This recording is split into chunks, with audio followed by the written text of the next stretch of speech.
Trust me, bro. I'm a hacker. Yeah. Someone's got to find like a 0 day for the meta glasses, like the dude used to do for Wi-Fi pineapples. So if like one I'm just surprised they appears somewhere. haven't. Yeah, surprised no one that's a good has point. yet. That's a good point. I agree. I put it in the chat. It was in the register. It was in a couple different places, but DEF CON made an official announcement on it. So Yeah, they did. Somebody, I'd really like to someone to go one up them and walk around in just like the Apple VR headsets. Okay, so I So know seriously- Quest 3s. So seriously, remember when Google Glass, like this is gonna date me, but remember Google yeah, Glass? yeah. everything Like, okay, Google dates you. so Google Glass came out, and then people started calling people like glass holes. So the question is, like, what are we calling people who use meta glasses? Like, like I don't know. Metastasized? I was also thinking that like they're cancer, they're society's cancer. I don't know. I don't know what if you're listening to this and you're in the Discord, please come up with your best perverts. Please come up with your best. I was gonna think something like Zuck, like you know how they say zucking everything, but just something Zuckercorns, yeah. Barry Zuckercorns. Yeah, I don't know. I don't know. People, Anyway. so far we have perverts, meat faces, and idiots. Oh, I thought that was just government. Sorry. Mass holes. I know. massive. Not I supposed mean, to. that's not bad. I'll take it. That's better than whatever we came up with. I thought that was like a slur for people from Massachusetts, but a Zuck hole. There you go. Zuck hole. No, that's weird. That doesn't roll off the tongue. That does not roll off the tongue.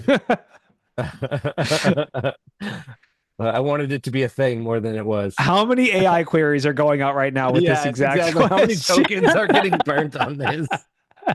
Zuck face. Children of the Zuckercorn? Oh my. Honestly, Zuckers might make sense because it's like you're a sucker, but you're a sucker for a guy who's like, if I'm not killing the goat, I can't eat it. Yeah. I'm a robot. I mean, I kind of like that. Yeah. Zankers? That doesn't even make sense. Also, neither of you are actually going to DEF CON, right? Like, No, I'm not. am I the only one? I'm the only I've one. That's crossed that fine. one off my bucket list. I So go It just to takes see something friends. very special. No, to I go mean, I there. would totally go, but it's 112. yeah. I was gonna say I would go. I just don't have a good business use case for it. Without that, it's just not worth it. Don't have a good business. You can't like. You got a booth or something. I don't know. Like, No, they're like we're gonna do a booth at DEF CON. We were gonna do like a what do you call it? Like a vendor booth, but we didn't get accepted for whatever reason. So. bullshit. I mean, I didn't know you could I blame not get AI. accepted. What's up? I didn't know you could not get accepted for a vendor booth. I thought like you just pay and you have a booth. No. So like they have like in their vendor area, their vendor area, you do have to apply for it. It's not like the cost isn't very high. It's not like Black Hat where they're like, hey, 20 grand and you can have whatever you want, right? They have like a selection for it or whatever. Wow. all right. It's okay. So you we're can just all come to FOMOing. B-sides. Either Yeah. you're traveling to Hacker Summer Camp right now, or you're FOMOing with us. So let's roll the finger and get started.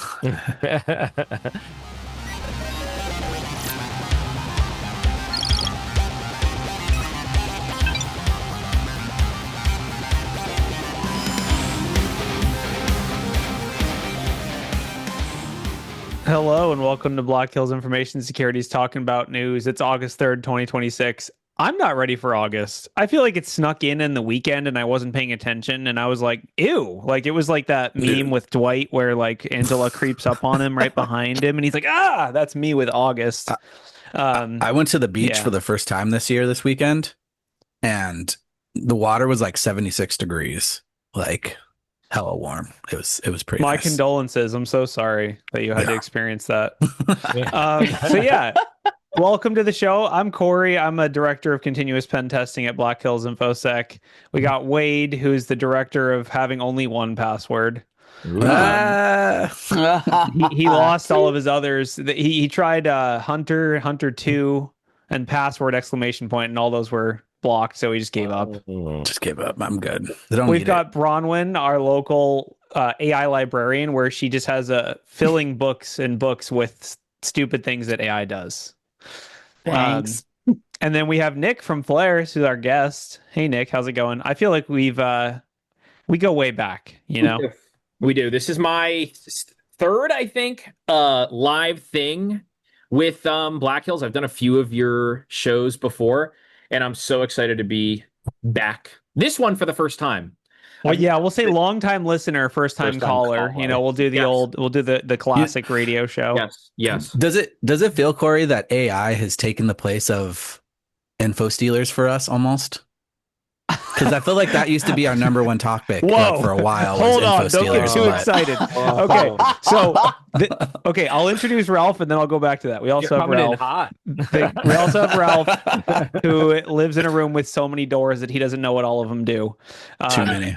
But yeah, go to Too many realfakedoors.com. doors. Take a few out. I also But yeah, amateur so- Gator Hunter. I mean, Does a window count also as a door? amateur gator hunter. So here's my answer to the question, Wade, which is that Okay.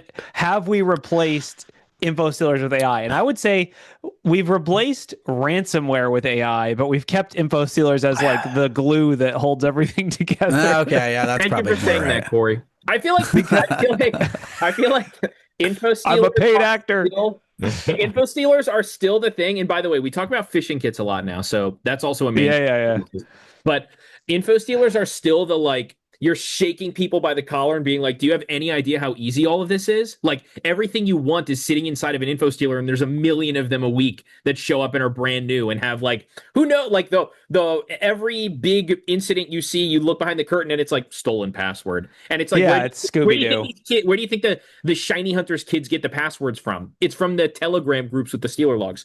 The AI stuff is like existentially horrifying. Which keeps it a separate bucket from. So speaking of existentially horrifying, this is probably the biggest the biggest article of last week, I think, was Anthropic was just like, us too. We broke the law and we'd like to brag about it on the internet. who wouldn't? Yeah. Here, so hold my beer. basically the article is, after it happened to OpenAI, Anthropic, who totally wasn't missing out on all that press, they had totally legit reasons for this. Totes. They basically grepped through their logs. They waded through their logs. They waded through their logs and they found, oh no, we've actually published malware to PyPy, which is like, who hasn't? I mean, come on, that's like hacker job interview item number 1. Have you ever published malware to PyPy? Yes, I have. It also, there's some funny tidbits in there. Basically, long story short, it's not as bad. You're about to get hacked, Ryan. It's not as bad as the OpenAI one. It's not even close. There's some funny little tidbits in there. They did publish malware to PyPy. They also, one of the funny things is that the demo company that they were using in the benchmark happened to be a real company. And so like, I'm assuming it was Acme Inc. or whatever, like some fake demo company. Can you imagine getting hacked? And the reason why is just because you picked a name that happened to overlap with the company. Man. So, yeah, basically it's, the meme that I saw someone send earlier was like, OpenAI's take before all this happened. Anthropic was like, we love our son. He's the best. He's going to save the world. He's the best. And then OpenAI is like, our son has hacked into the companies and it's bad. And it's a bad son. And then Anthropic's like, our son is also bad. Never mind all the stuff we said. Our son is also hacking into things. We're totally right there with you. This is such a one-upper for like the AI, right? They're just like, but it's not. But it's so not. Yeah. I mean, that's their goal. Their intention is, don't let, I think it's one of those things that like, it is motivated by transparency and real things. Like they did find a real event that actually happened. They did publish it. I applaud them for that. But also it's very much like clearly PR, just like, oh, us too. We did bad stuff. We also hacked into some companies. Oh no, it was bad. Mythos, but we won't share. It's so dangerous, okay? Did a lot of dangerous things, all right? That's how badass it is. I also like how they always like put the little mention in like, by the way, Opus can do it too. Like they always like throw in a little, like Opus is like the first child, you know, it's like, they always have to be like, well, your brother, he can do it. He can do it too. Okay. So why don't you ask him? What was the last big like battle we've had like that? Like Browser wars? And the other one I was gonna say Drake versus HD DVD? Kendrick, but Oh, Drake versus Kendrick? Yeah. that was a whole nother level. But don't like know. I That's a haven't felt good like question. we're a good competition has really like increased technology like this where they're going back and forth a lot, right? The other What ones about, like I like, think of maybe Wendy's? cell phones. Wendy's? Wendy's. I don't know who's Just who's taking on the Wendy's world? fighting. Get I don't know. Wendy- Just Yeah, everyone. sorry. I don't know. This feels Arby's so is much like the Twitter. Used browser to be wars all fire. over again. The browser wars. Oh They're my still God. going on. I yeah. feel like This Well, was the they are. secret No. war. I mean, come on. the gear I'm getting, wars. let's see, between Perplexity, Claude, Copilot, I count those as just other basically subjects all in the the things AI are wars. updating like 5 times a day. It's insane. It's like the browser wars, but in 1995. Yeah. And there's And I like a don't know. million vulnerabilities every time they patch that are patched, supposedly. Yeah. And the only outcome is that And every patch everyone's opens new computers are vaults. going up at crazy prices. That's it. That's it. Yeah. I know this isn't in there, but there was something where Samsung said that RAM is not going to go down anytime soon. Oh no! Did you see the that? word on the street is like they're talking like 2 to 3 years before we start to see like any kind of stabilization in that. But we'll see. Maybe the bubble will just pop though, right? So The next time I go back in time, I'm not going to tell myself to buy Google shares. I'm going to tell myself to buy RAM sticks. that's what I did. I literally this rack right here is appreciating in value. This is like a Mercedes Benz right now. So, other AI articles while we're on this topic. If you didn't see it, Hugging Face published a much more technical blog than they had previously, with kind of more full traces, much more details on exactly what happened, what third parties were involved, how it happened, basically the technical timeline. I just linked to it in case anyone's curious. It kind of highlighted some of the third party risk and other sort of concerns with, like, it basically breached some third parties and, was running rampant. It's definitely worse than the Anthropic one. But yeah, if you're curious on the technical deep dive, it's a pretty long article. I think it's really well written. I got to give kudos to the Hugging Face security folks. They really, I think, did a good job of not AI slopping it and actually like having it be pretty well written and well summarized. I mean, maybe they did use AI, but I was they're about to better say, at it look than I am. That dashboard is totally AI. That is like a Oh, yeah. But No, the I'm not gonna lie, dashboard I is love that completely thing. AI. That I've never seen anyone do a dashboard like that for an IR instant for any type of document, and I'm like really But it enjoy is the cool. colors. Is super cool. So I'm gonna cool. do this later. I'm stealing this. Yeah. I mean, basically, if they used AI, they did a really good job. It's not slop. It's actually pretty fancy. But yeah, you can see there, how they, pivoted, what other third parties were involved. You can see there the sandbox. They don't mention in the article, but I believe the third party sandbox was, who was it? It was some company I'd never heard of before. Something with an M. Mandiant. No, not Mandiant. No. Modal. It was Modal. Modal. Yeah, who I'd never heard of. But yeah, anyway, basically, if you're interested in a technical deep dive, let's talk about ExfilSquad. Oh yeah, so JFrog.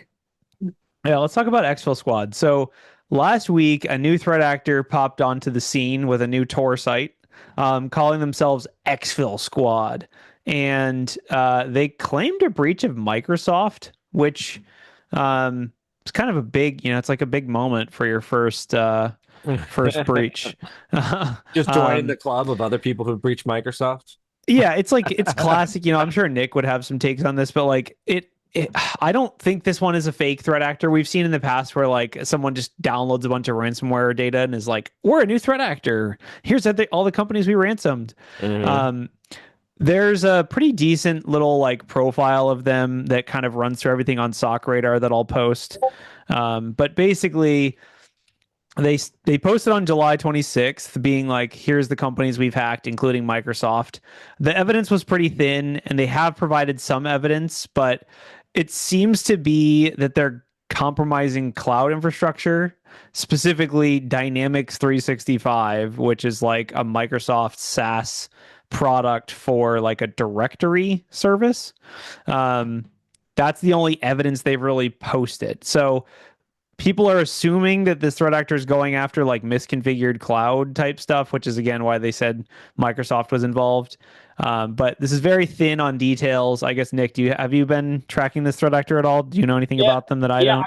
I think I have my most controversial assumption, not assumption so far, but some pieces I'm putting together is, you know what also happened roughly a week ago? Lapsus publicly the shuttering of its operations, and I'm sure They're back. I'm sure a couple young go-getters in the Lapsus crew hadn't made so much money by the time the big rich guy decided to shut it all down. And it just so happens that so many of these crews, young crews, which have members kind of bouncing between groups, also aren't encrypting anything. They're just extortion groups. They just they ransack some. They just break into some SaaS tool. Like they find some kind of cloud connected SaaS tool that has like identity federation, and they take it over somehow with a stolen password or a stolen cookie or a phishing whatever, or maybe sometimes they do some interesting supply chain thing, but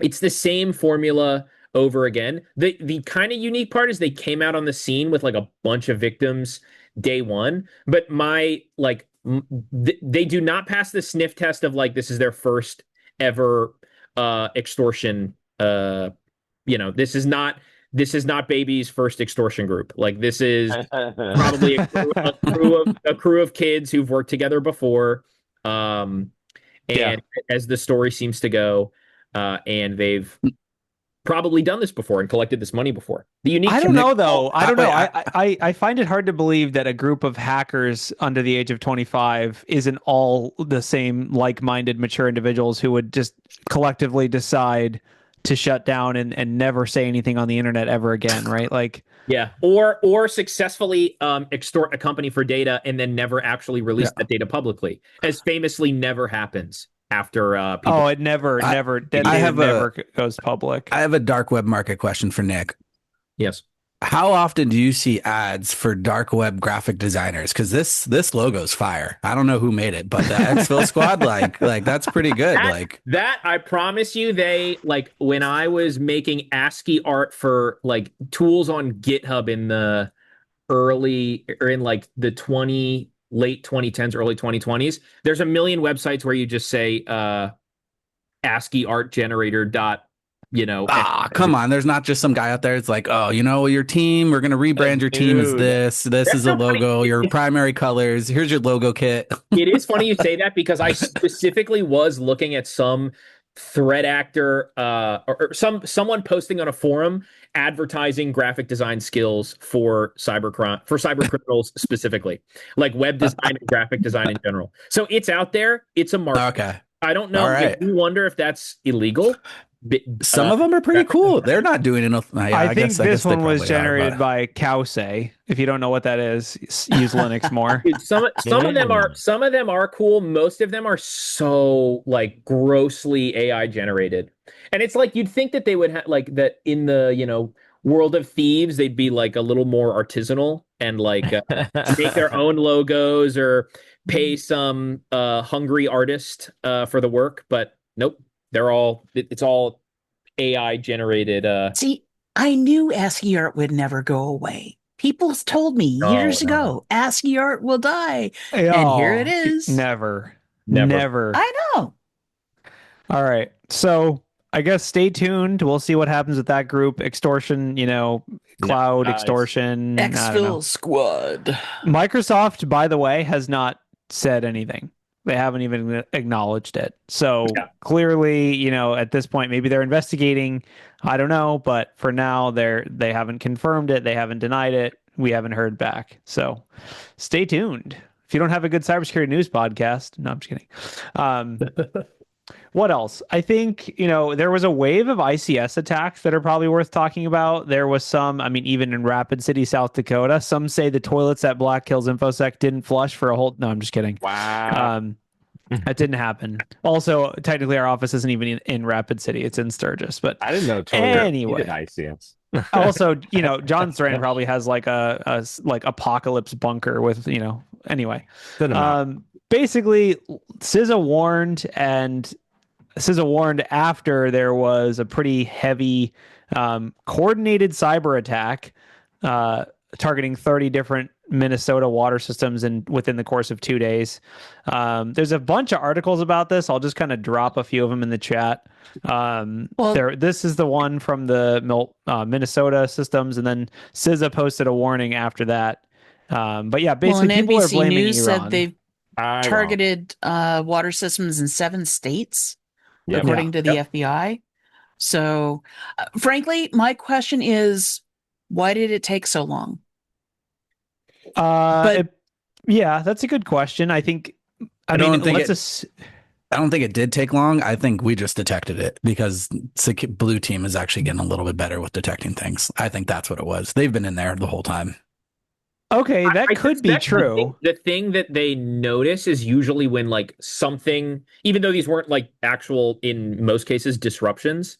There are minor disruptions. Like when a little disruption happens, you notice something or some, it triggers something. So to Wade's point, like hopefully this is from better detection and not like something going wrong and then them being like, wait, is that PLC connected to the internet and has a like manufacturer's password that you can just log in with? Because in I believe in all the articles I've seen about this, like this story is internet connected. Yeah.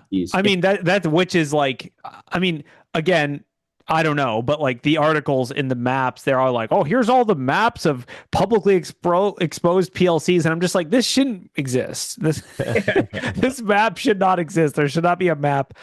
I definitely agree with Wade on the take that like, let's assume like, let's enter hypothetical thinking area for a second. Let's say, okay, so let's pretend like we're Iran. And, this whole operation, like the US is blowing us up. That's not good. We should do something about it. We have all these previous, maybe initial access vectors. We have all this, like Iran is known for their cyber capabilities. They probably have all this access. They're going down the list of all the stuff they've had or are currently like campaigns, right? Like they're like, here's what we're working on. They probably wouldn't prioritize this at the highest level, right? If they could actually, like whatever campaign they had that was targeting like defensive controls or something in the US, maybe that would be a higher priority target. But eventually they're going to be like, what are we going to do with all these water plants that we hacked, either 6 months ago or a year ago or 10 years ago? I'm guessing someone just made the decision to, let's do something. Let's cause an impact. Yeah. So they decided to send it. They caused some minor disruptions, right? Like clearly the threat actor is motivated to try to make an impact on the public, right? They're trying to disable things that it's offline for an unknown reason. Malicious cyber attack, this happened like 30 times over the course of 2 days. So I agree with Wade. I think basically this is one of those things of like, and then the logic kind of extends of like, okay, once we start acting, once we start like cutting things and doing ransomware type behavior, we better just burn everything we have because people are going to start threat hunting. Like SZA is going to get involved and start threat hunting in our networks. People like Wade are going to get on the scene and start looking through the logs. Like you might as well burn everything you have at that point. That's my guess. Obviously I have no insider information, but that's my assumption is that once you start burning your access, you better just use it up because it's not going to last long. Ralph, did you check your automated garden? Everything's good there, right? Yeah. No, that was actually the first thing I had to look at, right? When I saw this. How much would you pay for that ransom? They're going for this. What's your price limit on that ransom? You want to share that with the threat actors of the world? Yes, exactly. Well, the other interesting part is I think they just kind of did this to be like, oh, look what we could do, right? Yeah. Should be scared. You should be scared. Retaliation. Yeah. They're just trying to draw at any straw they can get, right? So somehow I don't think the people they're trying to scare have figured out that they should be scared. Well, they didn't do a good job of demonstrating that in this attack because it was all like minor disruptions for a couple days. Like it wasn't like no one can poop in the entire state of Minnesota. Like it just wasn't that big of a deal. I mean, Why not to Minnesota? downplay it, What do they got it is against scary. Minnesotans? That would be a great one. I think what does Minnesota? I think it's all the cheese. Yeah, The cheese. Maybe they need just better security in Minnesota. I think They're just like, we're gonna attack Heartland America, right? Like center, like it's not like normal they people. picked the state up. The It map. wasn't just Like- Minnesota, by the way. Rapid City, South Dakota was compromised. There was another one too. It was across 7 states. Okay, Yeah. and South Dakota may not count as a full state unless you combine it with North Dakota. But there was other ones too. Wisconsin, Michigan. You know, they're really going for the Midwest here. Yeah, And really. I feel like I if they will wanted say- to make some noise, they could have just shut down the toilets in DC, right? Like that would have made some noise. Bro, that would I'm have been just saying great. though, I don't think they're getting to pick on the map. They just got what they got, and they Yes. we're hitting. No, 100%. I think that's right. I would basically say the other thing is, I again have no insider information here, but my guess is that these power and water and like the utilities are typically regionalized, right? Like Very. it's probably safe to say if they popped one admin account, that same password might be reused at other places, you know, That never like, happens. or they might have a 0 day in a software that's used regionally, but not nationally, right? Yeah. Like it might be regionally relevant because everyone in that area, that Midwestern area of the country, uses the same software because it's more like regionally understood and used. So you're thinking maybe default creds? I mean, I guess we don't have any technical write-ups unless Yeah. Wade or someone else has seen some that I don't know about. I don't think there's any real technical information. Even The then, article- they don't log, right? Like ICS systems, like There are no logs. There are no logs. There's no memory to save in the logs. Okay. Okay, we took a forensic image of the device and there's nothing in there. Nothing. Dude. There's not even SH on this thing. Okay. It's not even SH. Yeah. I mean, it's always scary, right? These OT and ICS things are always scary, but also the water was down, like people couldn't pay their water bills for a couple hours. Like it just wasn't as big of a deal as I feel like all the doomsayers in the OT ICS world typically act like it would be. My real question that I have about this attack, right, is that did they hire someone to do this for them, or did they actually run the attack in their country, right? Like I really am curious if like it's more of like a proxy attack instead of like having the resources to do that in your country, or just hiring someone to go do it for you. Where's the one about proxies? Where is it? Are you trying to pivot to the SOX proxying thing? Are you asking? Yeah. Yeah, no, I wasn't trying to pivot to the SOX proxy, but let's do it. All right. Let me throw it in the yeah, chat. I mean, basically, to answer your question or to speculate on your question, there's obviously an intern at the Iranian cyber defense that's really likes shutting down water systems. Okay. But yeah, I mean, could be. I mean, I'm sure they have bigger fish to fry, right? But also, Sure. I'm guessing this is a long-lived thing. How do you destabilize the U.S.? Go after utilities. They tried to pop as many utilities as they could. The operation reached its natural conclusion. Whatever. Stay tuned. Hopefully we get technical details, but like Wade said, don't get your hopes up because they probably don't log anything. Yay. Yeah. So the proxy article is talking about there's actually more than one of these articles, but essentially the dark underground world of residential proxying. Yeah. So Within your house. basically BitSite last week published sort of research article, whatever, indicating that some cheap Android TV boxes have shipped with apps that rewrite their hardware identity to mimic Samsung, Huawei, Xiaomi, or Vivo phones, and then click ads on websites. So not only do they do that, they also create residential proxying tunnels, and basically the craziest part of this, if you're reading this and you're hearing about this and you're a security person, you probably already assumed this would be the case for anything you'd buy from Alibaba or whatever, that it would just do malicious things on your network. But the numbers are pretty shocking. They basically created a sinkhole, and then they received over 70,000 reports that it was being reached or being targeted. So about 40,000 of these devices have apparently been sold and implemented in people's houses or more.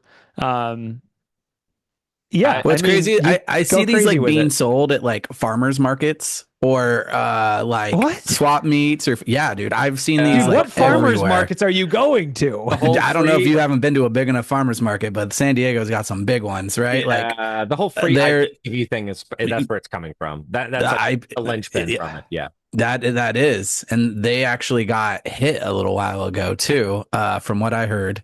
But it's just crazy. Like, I know so many people who have these boxes who have just bought them that are not technically controlled at all, and this is exactly what I always assumed they would be, to tell you the truth, because that there's some way you're paying for this, and who knew? Just a free proxy program, right? I went down this rabbit hole with proxies this week, and what I'm talking about specifically is the residential proxies, or the services more specifically, that help you gain access to any kind of organization that maybe have a CAPTCHA or anything like that. Like, let me just put it this way.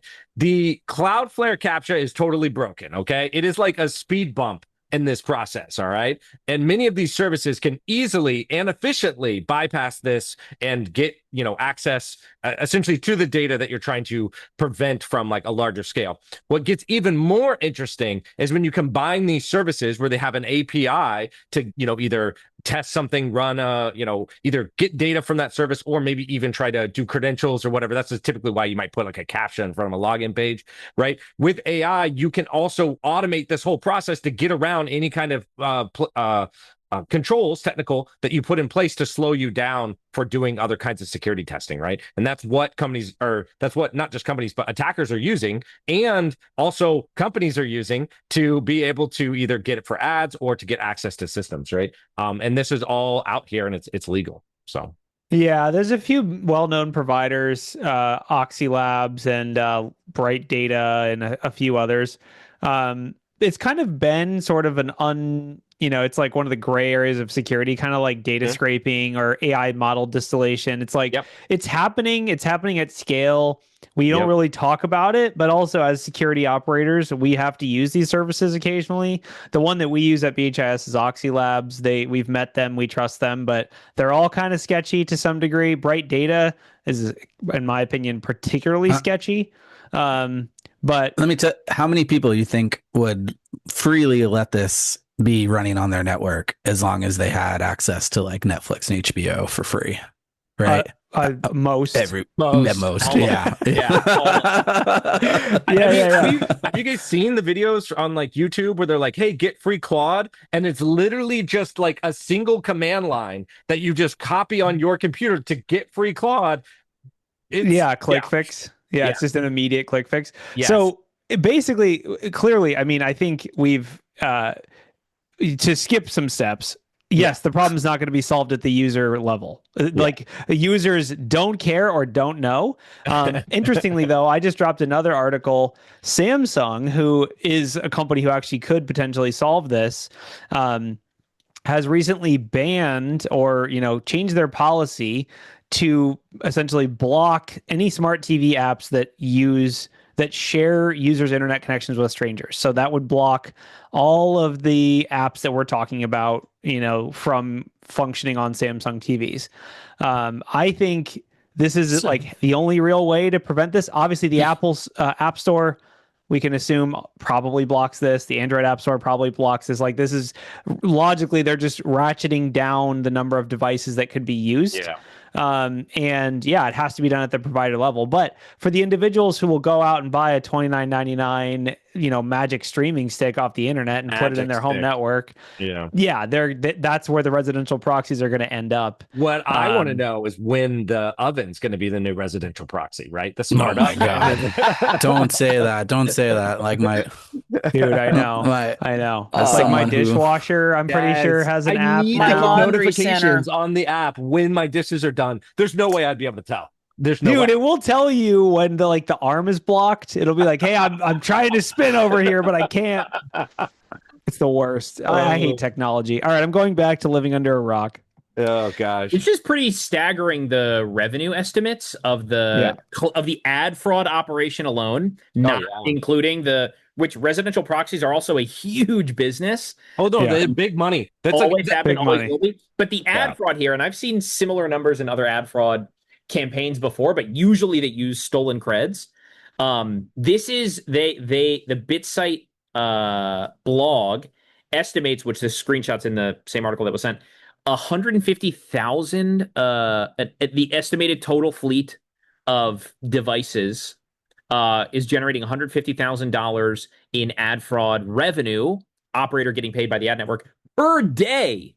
Which that's crazy. You know, That is it makes pretty me crazy. wonder if all of the fraudulent ad activity evaporated today, what would happen to the advertising industry? Is this like They're the so- dark internet theory, but for advertising? It's basically like Well, if my smart TV doesn't if click the so ad, much activity with all of these advertisers is fraudulent, if it were suddenly to evaporate, would they go under?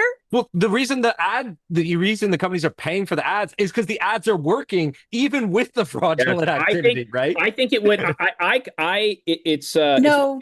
It's not like the dead internet theory. I think of it as the allowed cybercrime theory, which is that several people in this chain, except for the person paying for the advertisement to be served, are making so much money off of this. Anyone clicking an ad or anyone leaving your website because of an ad click makes you money. So like to the people whose money is involved, who cares? And then to the people who are pushing ads, it's a rounding error anyway. Like build it into your you don't expect that's to be making you on much a Meta or Google scale, 150K a day is chump change. The other thing right? too is we're talking probably like thousands of advertisers who are contributing to that 150,000 exactly or whatever, right? Exactly. So the scale is just so big that that's just and the way that they buy ads too, they buy it in bulk. They're like, here's $3,000 or $300,000 to spend for a certain amount of time. We just want the kind of clicks we want to get, and if they get more revenue off that, they don't care. They will gladly show up again. They do not give a crap how much malvertising is going on there. So. Ralph, have you seen what a typical conversion funnel looks like on web advertising? If it wasn't working, they wouldn't be paying for it. That's a very nice theory, and having recovered from being a web developer, I have a dissenting opinion. So I did look it up. If anyone's curious, there's a company that specializes in basically analyzing ad impressions and determining, whether they're legit or not.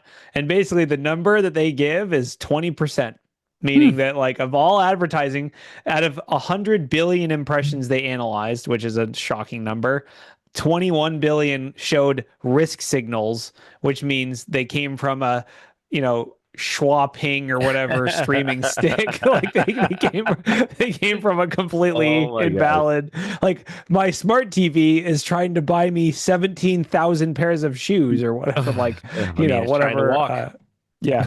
So like basically in the ad market, this is just the 20% failure rate of like, 20% of the people who click the ad were actually smart TVs. But anyway, let's just keep on advertising. What could go wrong? I mean, that's why we've also seen a lot of the articles with the routers as well, right? Like, over the years where, different routers getting compromised to use for different things. Yeah. Ads is kind of the new fun way. We used to be DDoS and now it's ads. Cool. Yeah. Yeah, basically, like it's essentially, this is like Nick said, this is a market that permits this because it's pretty opaque on both sides. The person buying the ad that can't and doesn't really care who clicks it, as long as it gets clicked by the person who ends up buying it. They just want their numbers to go up. The person selling the ad also wants their numbers to go up. So there's not really a way of...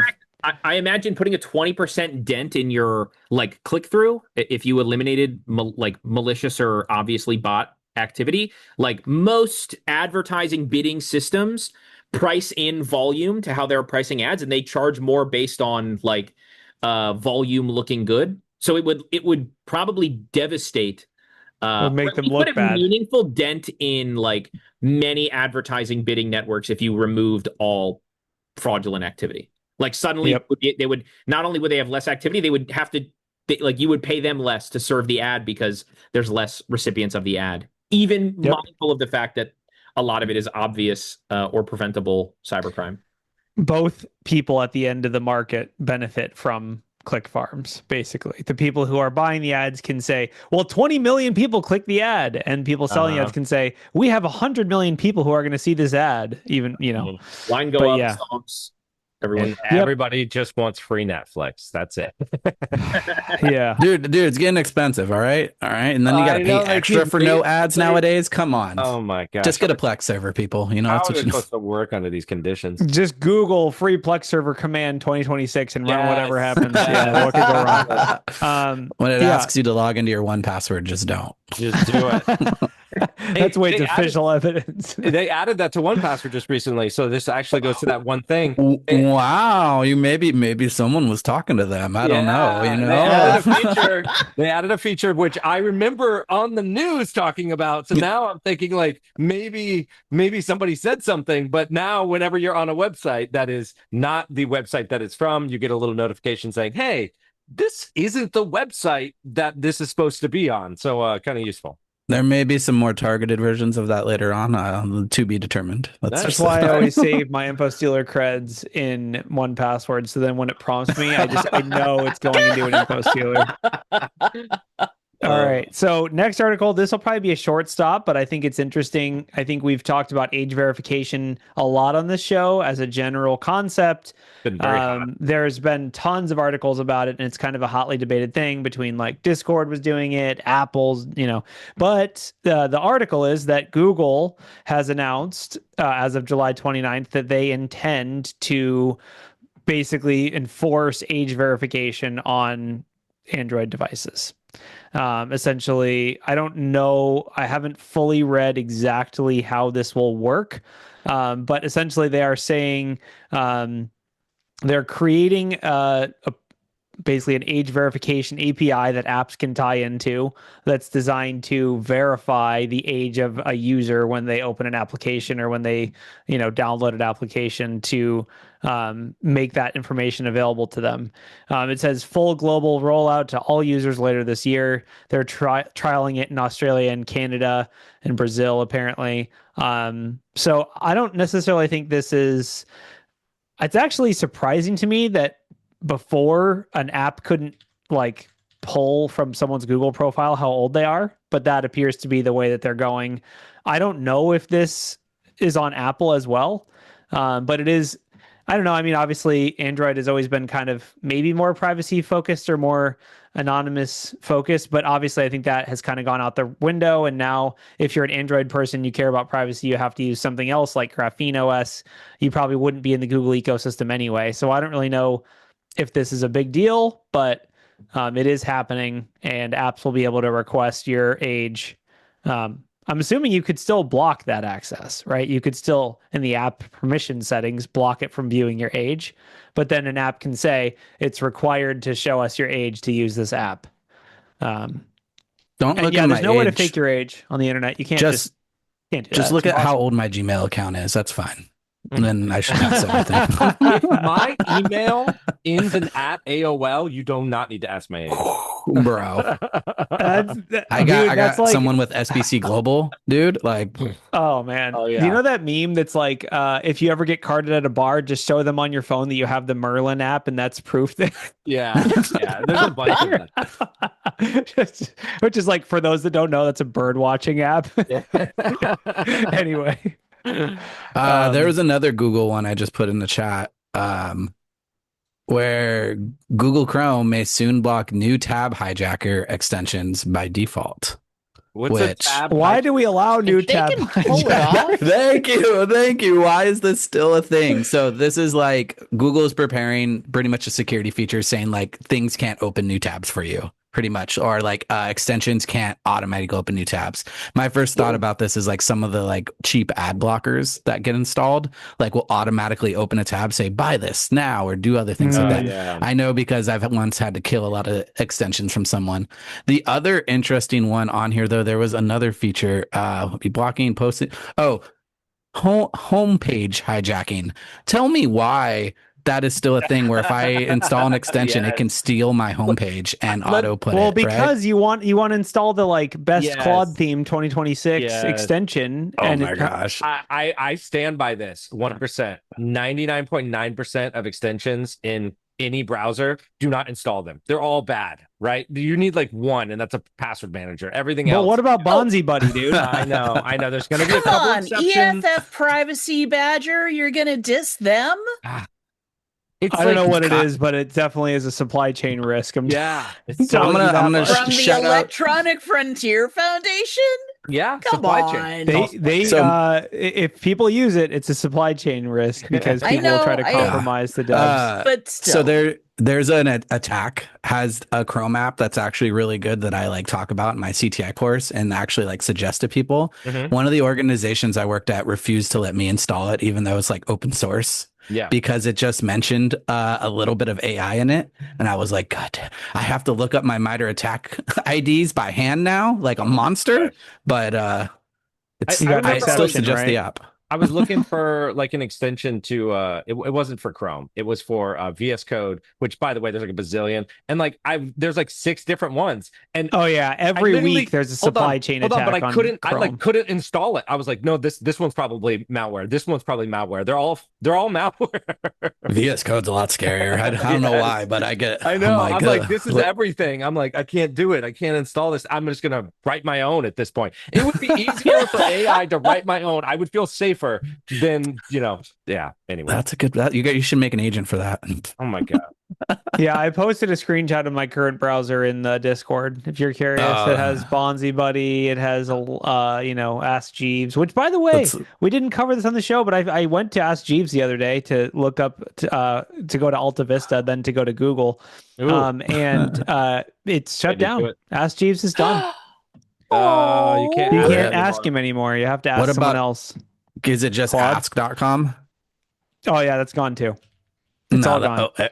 It is. Wow. What happened Yeah, to the May domain? 1st. Google did it. They Yeah. killed their competition. I'm just saying, you can't ask Jeeves anymore. You got to install Bonzi Buddy, then go to Alta Vista and have it type in AOL search, then go to Yahoo and type Google, and that's how you get there. But yeah, anyway. Man, I see you got MSN still installed. You got Of course. AIM. You got AOL. Like, I also Man. have the Microsoft Teams installed, and I use it to do ransomware attacks. So that's an article. Yeah. So this is an article by Lawrence Abrams published on July 30th. Basically, it's just kind of confirmation of what we already assumed and knew, which is that people are impersonating IT. They're using Microsoft Teams to do ransomware infections. Specifically, the Chaos ransomware is being deployed. Infections range between February and June 2026. Somehow, this is still a thing. This is like kind of like the info stealers of, this shiny hunters technique has always been a thing and will always be a thing of like, hi, this is IT and I'm calling you on Teams, so it's definitely legit. Please run this command and install this browser add-on or whatever. It's legit. Yeah. if this is teaching us one thing, it's that Teams needs to be sunset. Finally, just get rid of it. No one needs it. No one likes it. Like, Wait.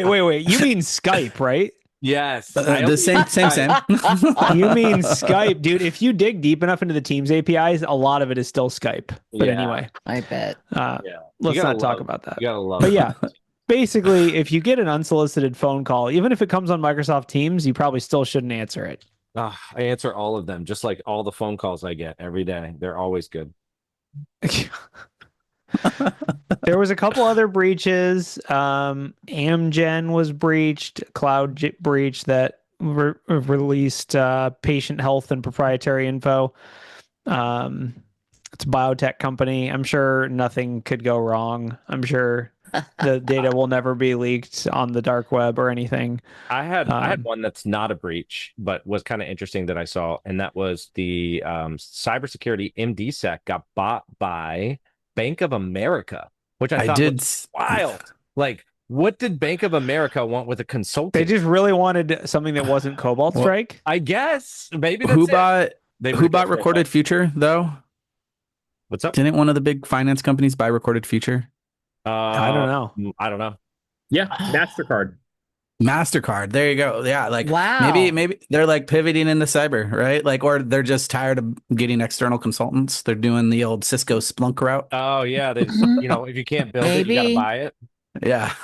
I don't know. So interestingly enough, MDSec obviously is English or England based, and they had 65 employees. Yeah, they weren't huge. They're They just a weren't small huge. shop, but- Maybe it's like they were just their biggest client by far, and they were just like, you know what? It's How about cheaper we to just buy you than it is to insource? keep paying you. We're sick of paying these MDSec bills. We'll just buy the whole company.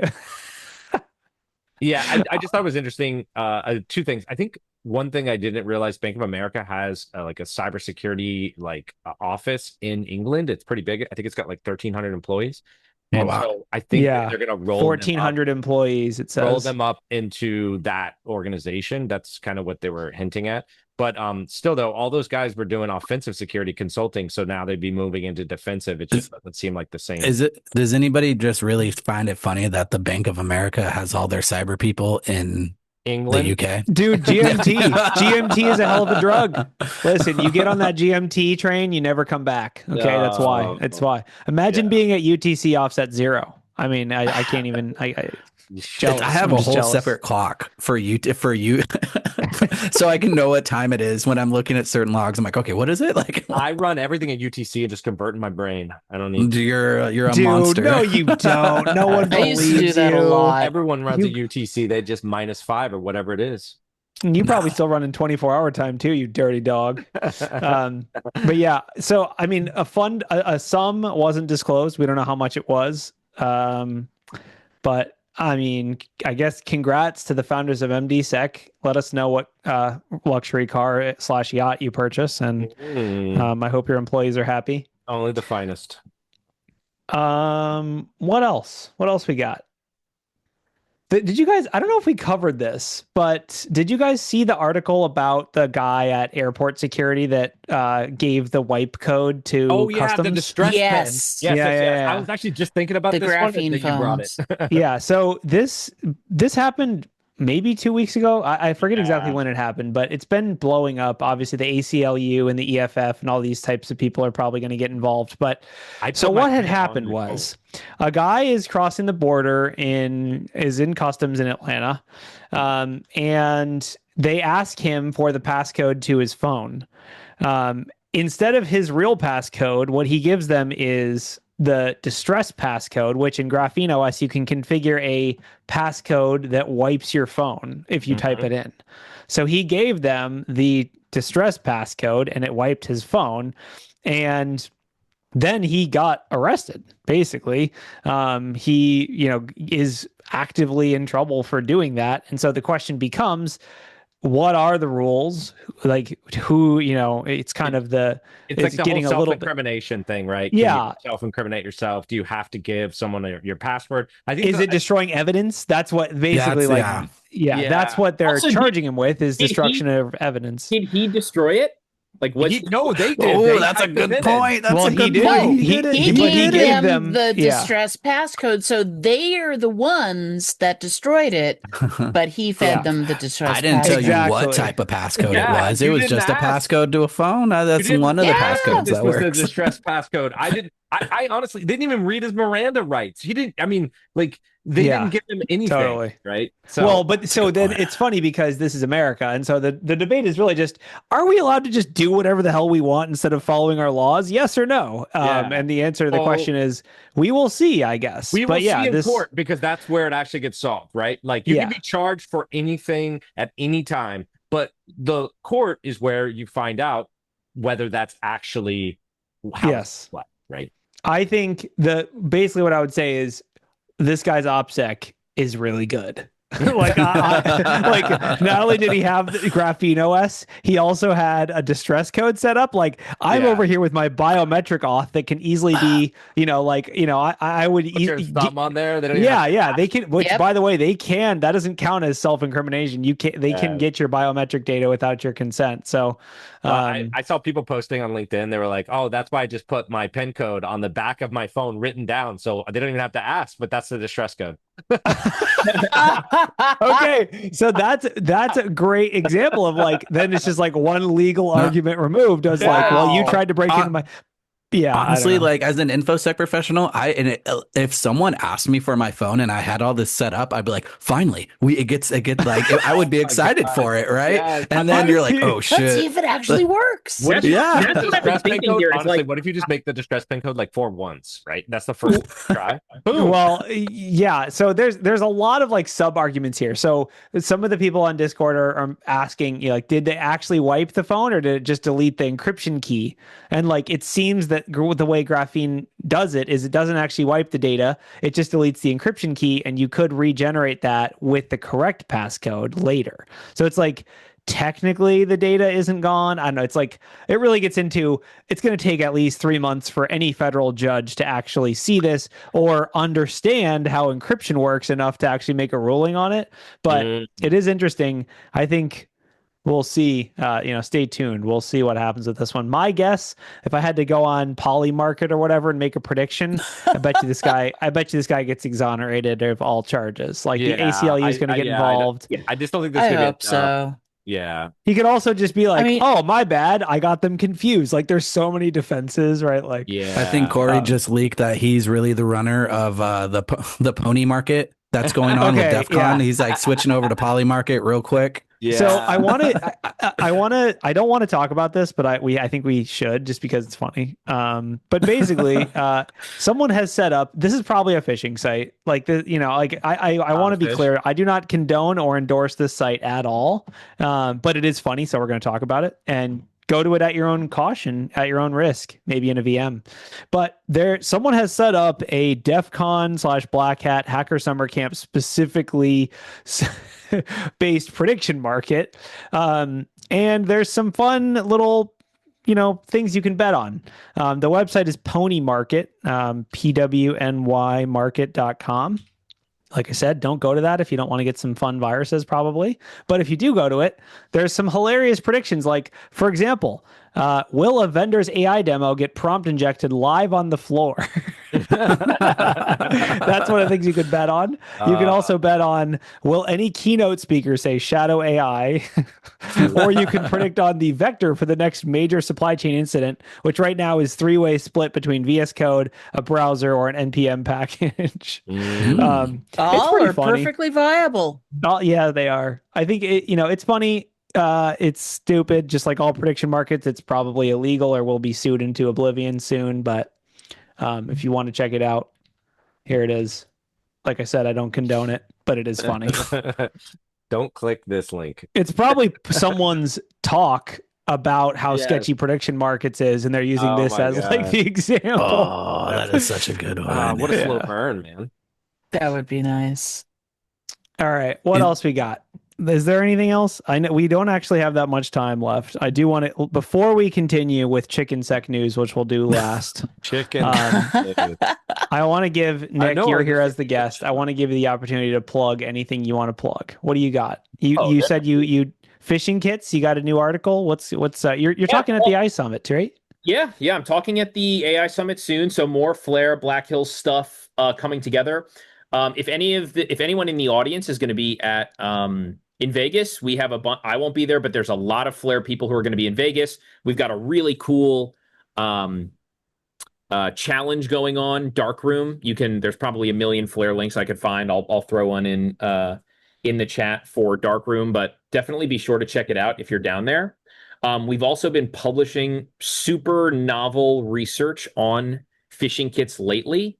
The latest article that I'm really excited about, I'm going to also drop in the chat, which goes into some of the numbers we found from Kali 365, which is a very active phishing kit that claims to have shut down, but it is indeed still extremely active. Just like Lapsus? Just like Lapsus. And everyone. Unless the extorters go to jail, they tend to not stop extorting.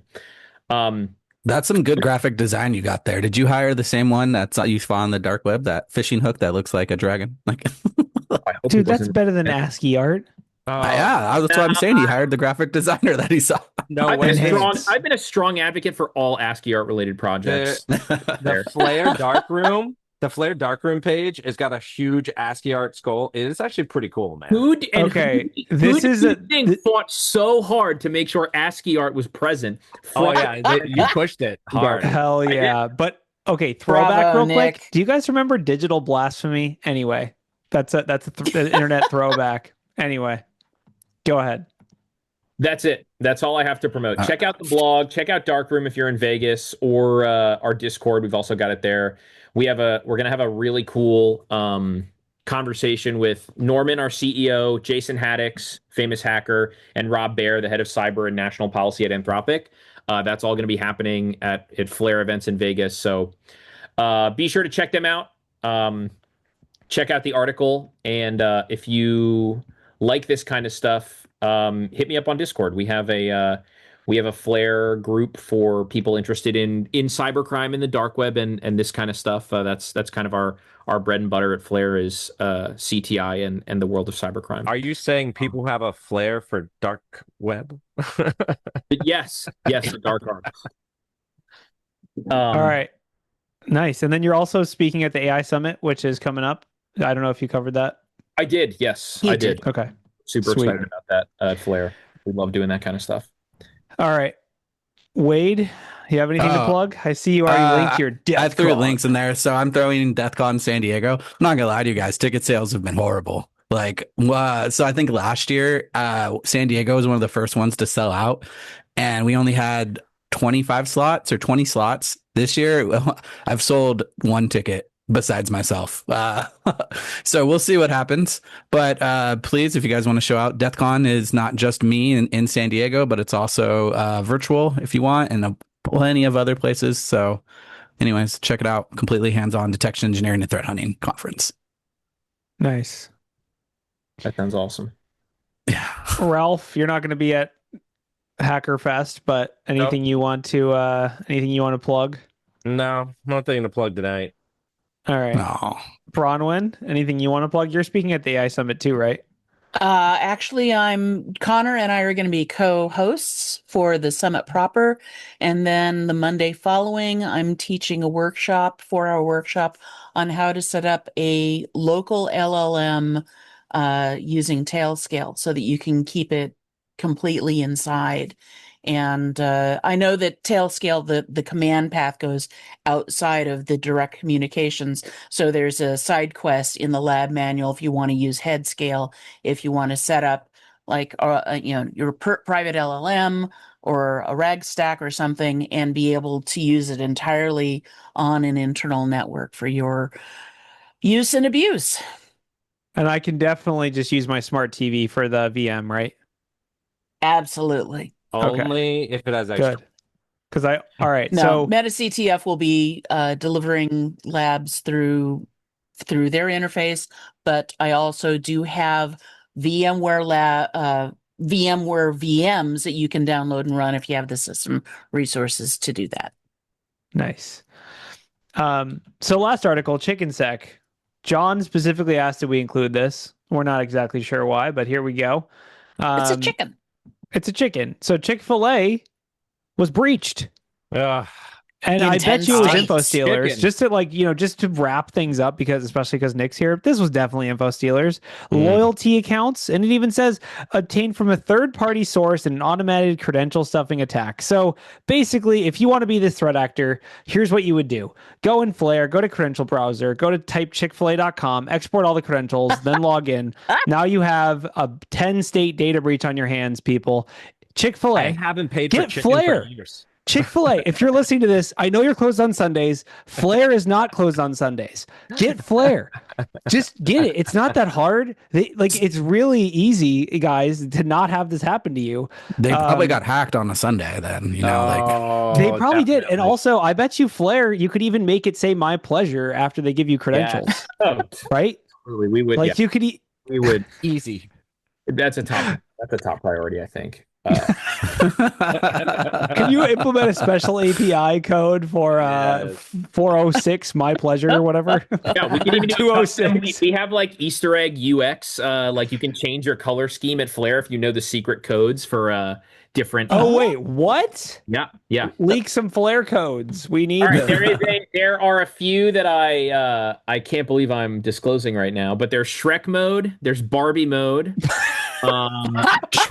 You need Dark. Hannah Montana mode. Okay, what do I do? Because right now I've just been adding custom CSS into my flare to make it Shrek mode. So how do I make my flare Shrek mode?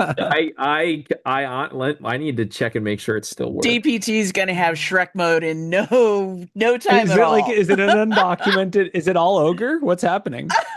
I think I can show you how. I don't. Okay, That's how Corey gets hacked when he's. I will DM you Nick in it... Flare in Discord, and you send me how to Shrek mode because I need to know. No, I'll tell you. You're interested I'll tell you right now, and this is because I don't know if people go back and watch these, but if anyone else in the audience is a Flare user, this is just a fun thing for you because you're here now. A little bonus, and I'm sure someone will get mad at me for doing this. But when you're logged into Flare, app.flare.io, whack, pound. After that, type in Shrek, and then you're in, and then Shrek mode. Oh, it's beautiful. I'm looking at it right now. Beautiful.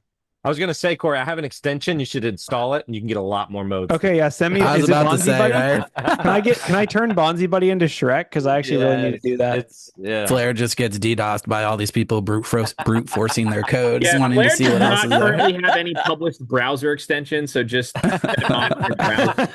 well, I mean, until today, this browser. I can't wait to basically put this in customer facing screenshots, and then when customers are like, "Why is your flare green?" I'll just be like, "No reason. There's no reason why it's green. It always was green." Top mode is It's a great always idea. been green. What do you mean? Thank you. I know Alice, who's listening to this, is going to switch to Barbie mode immediately. Oh, Barbie. For sure. Hannah Montana. Amazing. She's working on the JavaScript. Thank you. Right now. Thank you, Nick. Thank you, everyone, for listening. So welcome. And yeah. Bye, everyone. See you next later, week. guys. See ya. Thanks for having See me. ya, DEF CON.